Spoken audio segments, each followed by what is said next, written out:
लेकिन आखिरकार मुझ पर ये वाजे हो गया कि इस्लाम एक शानदार मजहब है। अच्छा। और 2013 में मैंने कलमा पढ़ लिया। मतलब जब आप इस्लाम के बारे में जानते हैं तो आपको ये भी मालूम होता है कि इस्लाम के मुतालिक उनकी हर बात गलत है, ये मनफी है। तो मैं असल में बहुत मायूस हो गया था क्योंकि उन्होंने मुझे ब्रेन वॉश करके एक इस्लाम मुखालिफ इंसान बना दिया। पहले मेरे पास बहुत दौलत थी, खूब छुट्टियां, महंगी घड़ियां, एक खूबसूरत कार और बहुत कुछ, सब अच्छा और नायाब। लेकिन ये सब हैं तो सिर्फ चीजें। मेरा पैगाम होगा कि मीडिया की बात ना सुने, उन सियासतदानों को ना सुने जो इस्लाम के बारे में मनफी बात करते हैं।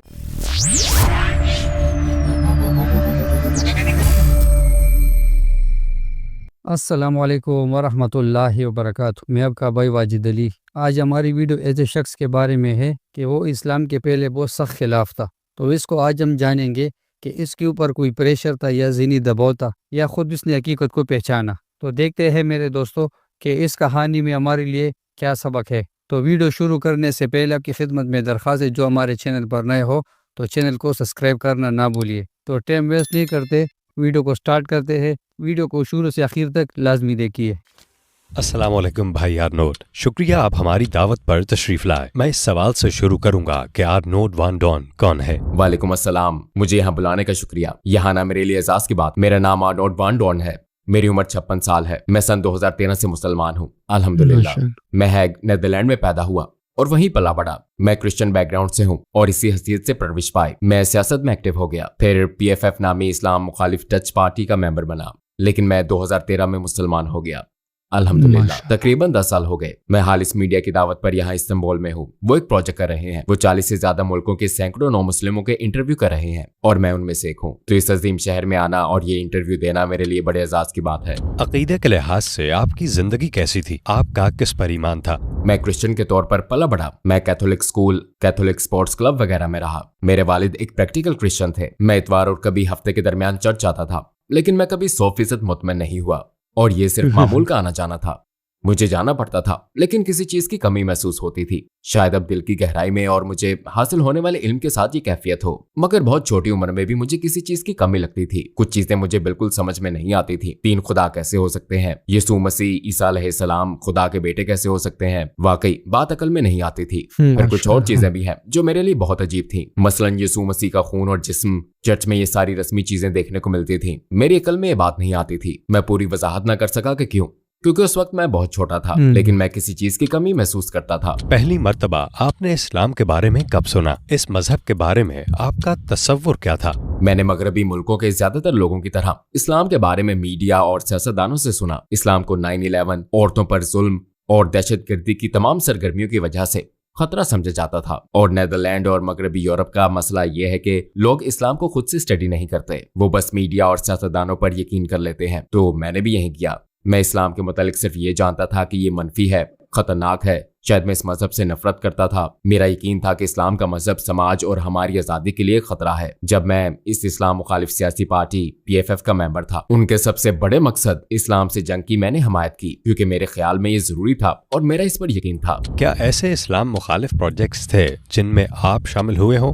हाँ, आपने वो मशहूर मूवी देखी है। मैं उसका प्रोड्यूसर नहीं हूँ। बहुत से लोग यही समझते हैं क्योंकि ये मूवी मेरे सियासी पार्टी में एक्टिव होने से पहले बनाई गई थी। लेकिन मैं मूवी को सोशल मीडिया पर प्रमोट करने और इसी तरह के दूसरे कामों में इसकी तकसीम करने वाले कुछ दूसरे लोगों के साथ था। यानी मैं इस ऑर्गेनाइजेशन और मूवी की प्रमोशन का हिस्सा था। ये चंद मिसालों में से एक है। जाहिर है अब मुझे इस पर बेहद अफसोस है, लेकिन मैं ऐसे कुछ प्रोजेक्ट्स में शामिल था, बिल्कुल था। किस वजह से आपको इस्लाम की तरफ कशिश महसूस हुई? मुझे फौरन ही इस्लाम की तरफ कशिश महसूस नहीं हुई। ऐसा नहीं हुआ कि मैं सुबह उठा और मुसलमान हो गया, जाहिर है नहीं। लेकिन मुझे इस्लाम के मुतालिक कुछ डाउट्स थे।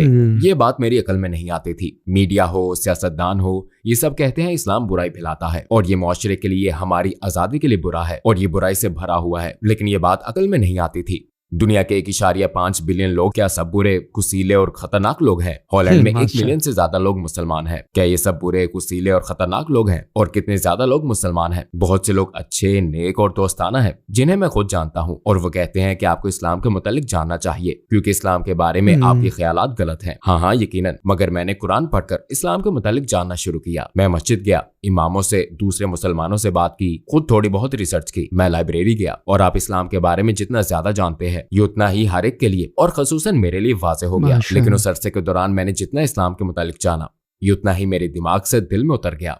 गोया ये एहसास हुआ, वाह ये शानदार है, खूबसूरत है, ये कुछ सवालों के जवाब दे रहा है, ये सब लोग गलती पर हैं, ये शानदार मजहब है। मेरे ख्याल में इस मजहब के पास मेरे सवालों के जवाब हैं। और जब आप इस्लाम को स्टडी करते हैं तो ये सब चीजें, सारे डाउट्स सब गायब हो जाते हैं, सारी खलाएं पूरी हो जाती हैं, आपके तमाम सवालों के जवाब मिल जाते हैं। वो कौन सी पहली चीज थी जिससे इस्लाम के लिए आपके दिल में नरमी आई? ये वो सवाल है जो बहुत से लोग मुझसे पूछते हैं, और ये कुरान के सिर्फ एक खास हिस्से, एक मखसूस आयत की बात नहीं है, बल्कि ये खुद इस्लाम और पैगंबर सल्लल्लाहु अलैहि वसल्लम की जिंदगी की बात है। यह नेदरलैंड में किताब है, इसका नाम है मोहम्मद, और यह आप सल्लल्लाहु अलैहि वसल्लम की जिंदगी पर है। इसने भी मुझे बहुत मोटिवेट किया। मेरे लिए तो ये एक रिसर्च थी, मैं इस्लाम के मुतालिक स्टडी कर रहा था, और ये मेरी मुफाद परस्ती के बायस बहुत सुस्त रफ्तार अमल था। यानी ठीक है मैं इस्लाम को स्टडी करूंगा, लेकिन ये सब झूठे हैं और ये सच नहीं है, ये मुझे ब्रेन वॉश कर रहे हैं। मस्जिद में होने वाली बातें, हाँ वो बहुत अच्छी होती हैं, लेकिन मेरे ख्याल में ध्यानदार नहीं थी। लेकिन आप जितना ज्यादा सीखते हैं, आप खुले जहन से इस्लाम पर जितनी ज्यादा रिसर्च करते हैं, खुले दिल खुले जहन के साथ ये करना बहुत जरूरी है, तो फिर आप सच का इनकार नहीं कर सकते। बहरहाल एक लंबे सफर के बाद एक गैर मुस्लिम से तकरीबन मुसलमान होने तक मुझे तकरीबन 1 साल लगा, लेकिन आखिरकार मुझ पर यह वाज़ेह हो गया कि इस्लाम एक शानदार मजहब है। और 2013 में मैंने कलमा पढ़ लिया, अल्हम्दुलिल्लाह। आप उन लोगों के बारे में कैसा महसूस करते थे जो इस्लाम के खिलाफ ये सारा झूठा प्रोपेगेंडा कर रहे थे? मैं असल में मिसगाइड हो गया था। मेरा हमेशा से एक ख्याल था कि नेदरलैंड और मगरबी यूरोप में मीडिया दयानतदार और मकसीदियत का हामिल है, और यही ख्याल सियासतदानों से भी मुतालिक था कि वो दयानतदार और अक्लमंद लोग होते हैं, वो हमारे लिए, हमारे तहफ़्फ़ुज़ और हमारी रहनुमाई के लिए है। लेकिन मैंने उन्हें धोखेबाज महसूस किया। मतलब जब आप इस्लाम के बारे में जानते हैं तो आपको ये भी मालूम होता है कि इस्लाम के मुतालिक उनकी हर बात गलत है, ये मनफी है। तो मैं असल में बहुत मायूस हो गया था, क्योंकि उन्होंने मुझे ब्रेन वॉश करके एक इस्लाम मुखालिफ इंसान बना दिया। आपने कलमा कैसे पढ़ा? क्या आप हमें उन लम्हों में ले जा सकते हैं? अस्सलामुअलैकुम भाई और बहनों, हमने देखा है कि हमारे 80% नाजरीन बाशुमूल इस वीडियो के ने हमारे चैनल को सब्सक्राइब नहीं किया है। जैसा कि आप जानते हैं हम एक गैर मुनाफा बख्श तंजीम है और हमने अपनी वीडियोस पर एड्स बंद रखी हैं, लिहाजा हम सिर्फ इसलिए कह रहे हैं ताकि सच्चाई को फैलाया जाए। ये एक छोटा सा अमल लग सकता है, लेकिन इंशाल्लाह ये बहुत से लोगों के लिए रहनुमाई का जरिया होगा। आइए अब सब्सक्राइब बटन पर क्लिक करें और एक साथ चलें अब्दियत की तरफ। आपने कलमा कैसे पढ़ा? क्या आप हमें उन लम्हों में ले जा सकते हैं? जब मैंने इस्लाम कबूल किया तो मेरी उम्र 45 साल थी। मैंने मस्जिद में कलमा पढ़ा था। मैं वहाँ पहले भी कुछ मर्तबा गया था। मेरे जहन में इस्लाम के मुतालिक कुछ सवालात थे, तो उन्होंने कहा आप मस्जिद चले जाएं और वहाँ आप अपने सारे सवालात पूछ सकते हैं। मैंने कहा नहीं मैं मस्जिद नहीं जाऊंगा, क्योंकि वो शायद मुझसे नफरत करते हैं और मुझे वहाँ आने नहीं दिया जाएगा। लेकिन मुझे वहाँ वेलकम किया गया। उन्होंने मुझे इन्वाइट किया, आप अंदर आ सकते हैं। वो बहुत दोस्ताना थे। वहाँ चाय और दूसरी चीजें थी। मैंने वहाँ बातों में घंटे गुजार दिए, और ये भी एक चीज थी जो मेरे लिए कंफ्यूजिंग थी, क्योंकि उन लोगों को तो मुझसे नफरत करनी चाहिए थी। ये इतने दोस्ताना कैसे हैं? ये इतने खुले जहन के कैसे हैं? ये मेरे तमाम सवालों के जवाब कैसे दे सकते हैं? ये भी एक चीज थी जो मेरे इस्लाम कबूल करने का जरिया बनी। ये मैंने बहुत राजदारी से किया, क्योंकि अगर लोगों को ये पता चल जाता तो मेरी मुलाजमत जा सकती थी, मेरा हुक्का जा सकता था। लेकिन उस वक्त मैं हिचकिचाहट का शिकार था। मैंने मस्जिद में कलमा पढ़ा था, लेकिन लोगों के सामने नहीं। मैं छोटे से दफ्तर में था जहां इमाम भी नहीं थे, बस मैं और मस्जिद का एक रज़ाकार था जो एक रहनुमा के तौर पर इस पूरे अमल में मेरी रहनुमाई कर रहा था। हमने कलमा पढ़ा, मगर वहां कोई और नहीं था। तो असल में इस्लाम के बारे में जानने की शुरुआत से लेकर मेरा कलमा पढ़ने तक ये चंद दिनों, चंद हफ्तों की बात नहीं थी। इसमें मुझे 1 साल लग गया था। ये एक रोलर कोस्टर की तरह था। कभी मैं बहुत ज्यादा मोटिवेट हो जाता और कभी मैं इस पर सोचता भी नहीं था। लेकिन इस अरसे में ये वाज़ेह हो गया था कि इस्लाम खूबसूरत है, और आखिरकार अल्हम्दुलिल्लाह 2013 में मैंने कलमा पढ़ लिया था। जब आपने कलमा पढ़ा तो उस वक्त कैसा महसूस हुआ? क्या आपको सुकून और इत्मीनान महसूस हुआ था? हाँ बिल्कुल। शैतान तो मौजूद ही है। आखिरी मिनट में भी वहाँ वो सरगोशी कर रहा था, नहीं ये मत करो, और ये कि तुम ब्रेन वॉश हो गए हो, रुक जाओ। इस्लाम कबूल करने से 5 मिनट पहले तक भी। लेकिन कलमा पढ़ने के बाद महसूस हुआ जैसे बहुत भारी बोझ उतर गया हो। मैंने हकीकी खुशी महसूस की। मैं अपना एहसास बयान नहीं कर सकता। जो लोग ये कर चुके हैं वो शायद जान सके कि कैसा एहसास होता है। लगता है जैसे नया जन्म हुआ हो। आपके इर्द गिर्द के लोगों का आपके इस्लाम लाने पर क्या रद्द अमल था? वो तो हैरत में डूब गए। ईमानदारी की बात है, मैंने गलती की, क्योंकि मुसलमान होने और इस्लाम लाने का पूरा सफर मैंने अकेले किया। कोई इस बारे में नहीं जानता था सिवाय मेरी माँ के, और उन्होंने मुझे सपोर्ट किया। वैसे वो अब भी मुझे सपोर्ट करती हैं। मेरे दोस्त, मेरे कोलीग्स, कोई भी मेरे सफर के मुतालिक नहीं जानता था। लिहाजा मैं वक्त आने पर इससे थोड़ा खौफजदा था। ओके, अभी किसी को मालूम नहीं है कि मैं इस्लाम लाने की तरफ जा रहा हूँ, मगर ये उनके लिए शॉकिंग होगा, लिहाजा मैं बड़ी हिचकिचाहट का शिकार था। मैंने सामने आने के लिए चंद हफ्ते इंतजार किया, लेकिन मेरी बाकी फैमिली, ज्यादातर अफराद, यहाँ तक कि मेरे अपने भाई और बहन फासले पर रहते हैं। उन्होंने मुझसे ताल्लुक नहीं तोड़ा, लेकिन पहले जैसी बात भी नहीं है। इस्लाम वो मौजू है जिस पर हम बात नहीं करते, ये बहुत हसास है। मैं फासला महसूस करता हूँ। मेरे बहुत से दोस्त पिछड़ गए, मेरी मुलाजमत भी चली गई। इस्लाम लाने के बाद आपने कौन से बड़े चैलेंज का सामना किया और आपको क्या कुर्बानियां देनी पड़ी? जब मैं मुसलमान हुआ तो उस वक्त सियासतदान था, लेकिन मैं तब इस सियासी पार्टी PFF के लिए काम करना छोड़ चुका था, क्योंकि इस पूरे अरसे में ये वाजे हो चुका था कि यहाँ मेरी जगह नहीं है।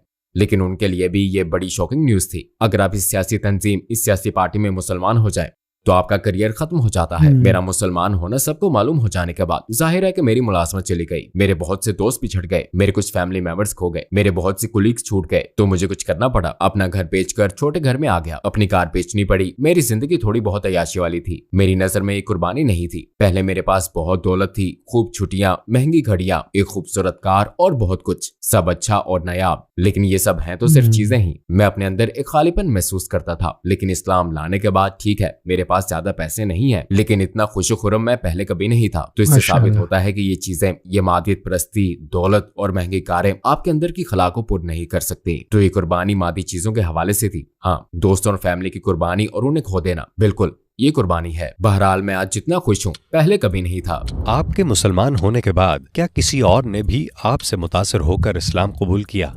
मेरे पास एक गोद लिया बच्चा है, सिकंदर। उसने मेरे फौरन बाद दुबई के एक इवेंट के दौरान इस्लाम कबूल किया। वो पहले इस्लाम में दिलचस्पी रखता था। वो मेरे साथ मस्जिद जाता था और कुछ सबक वगैरह लेते हुए भी साथ होता था। और आखिरकार जब हम वहां थे तो उसी हफ्ते के दौरान उसने कुछ अहम लोगों से बात की और फिर अल्हम्दुलिल्लाह उसने इस्लाम कबूल कर लिया। और मैंने दूसरे लोगों की कहानियां सुनी। मैं नहीं कह सकता कि उन्होंने मेरी वजह से इस्लाम कबूल किया, क्योंकि अल्लाह ने उनकी रहनुमाई की, लेकिन हो सकता है उन्होंने मुझसे मुतासिर होकर इस्लाम को जाना हो, इस्लाम के बारे में कुछ मालूमात हासिल की हो, मस्जिद या किसी और जगह गए हो, या इस्लाम के मुतालिक सोचा हो, कुछ रिसर्च की हो सकता है। मैंने काफी लोगों से यही सुना है, मुझे इसकी उम्मीद है। आपको हमारे पैगंबर सल्लल्लाहु अलैहि वसल्लम की कौन सी बात ने सबसे ज्यादा मुतासर किया? उन्होंने कठिन जिंदगी गुजारी। उन्होंने अपनी फैमिली में बहुत सी मुश्किलात का सामना किया। लोगों ने पत्थर मारे और भी बहुत कुछ सहा, और फिर भी वो नरम मिजाज रहे। वो गुस्सा नहीं हुए। वो उसी तरह सब्र करने, माफ करने वाले, दोस्ताना, मुस्कुराते चेहरे, अदब, इखलाक वाले रहे। इन तमाम मुश्किलात, अपने मुकाबले पर मौजूद इन तमाम चीजों के बावजूद उनके किरदार में कोई तब्दीली नहीं आई। और मेरे लिए ये बहुत मुतासिरकुन बात है, और मैं भी यही चीज अपनाने की कोशिश कर रहा हूँ। अपने पैगंबर सल्लल्लाहु अलैहि वसल्लम जैसी जिंदगी गुजारने की अपनी सी कोशिश कर रहा हूँ। इस वक्त आप कौन से प्रोजेक्ट्स कर रहे हैं? मराकश में हमारे कुछ छोटे प्रोजेक्ट्स हैं, जहाँ हम गरीब लोगों, गरीब फैमिलीज की मदद करने की कोशिश कर रहे हैं। ये खसूसी इस्लामी मदद नहीं है, बल्कि हम उन्हें इस तरह मदद दे रहे हैं कि वो स्कूल जा सकें, उनके पास मटेरियल जैसे स्कूल की किताबें और दूसरी चीजें हों। हमें बहुत से बिजनेसमैन अतियात देते हैं, और हम सड़कों पर रहने वाले लोगों के लिए छोटे छोटे घर बनाते और दीगर फलाही काम करते हैं। छोटे छोटे काम। हम छोटे बच्चों के लिए इवेंट्स ऑर्गेनाइज करते हैं, और जाहिर है इस्लाम के मुतालिक भी बात करते हैं। यहाँ ऐसे लोग भी हैं जो मुझसे ज्यादा इस्लाम जानते हैं, क्योंकि मैं एक्सपर्ट नहीं हूँ, आलिम नहीं हूँ। वो मुझे इस्लाम के बारे में बताते हैं, आप क्या कर सकते हैं, कैसे बेहतर मुसलमान बन सकते हैं, और हम दावा के जरिए भी अतियात जमा करने की कोशिश करते हैं। अगर आपको दुनिया के तमाम गैर मुस्लिमों से बात करने का मौका मिले और आपके पास सिर्फ 1 मिनट हो, तो आप उनसे क्या कहेंगे? मेरा पैगाम होगा कि मीडिया की बात ना सुने, उन सियासतदानों को ना सुने जो इस्लाम के बारे में मनफी बात करते हैं। खुद अपनी रिसर्च करें। आप पर हमेशा अपने इल्म की जिम्मेदारी आयद होती है। अगर आपको कोई चीज समझ ना आए तो रिसर्च करें, और ये बहुत आसान है। सोशल मीडिया पर बेशुमार मवाद है। आप इस्लाम के बारे में बहुत कुछ पढ़ सकते हैं। मस्जिद जाएं, इमाम से बात करें, मुसलमानों के पास जाएं, इस मजहब के बारे में बात करें, और मीडिया और सियासतदान जो आपको बताएं उस पर अंधाधुंध एतमाद न करें। खुद अपनी रिसर्च करें, तब आपको मालूम हो जाएगा इंशाअल्लाह कि इस्लाम ही मसाइल का हल है और इस्लाम ही सच है।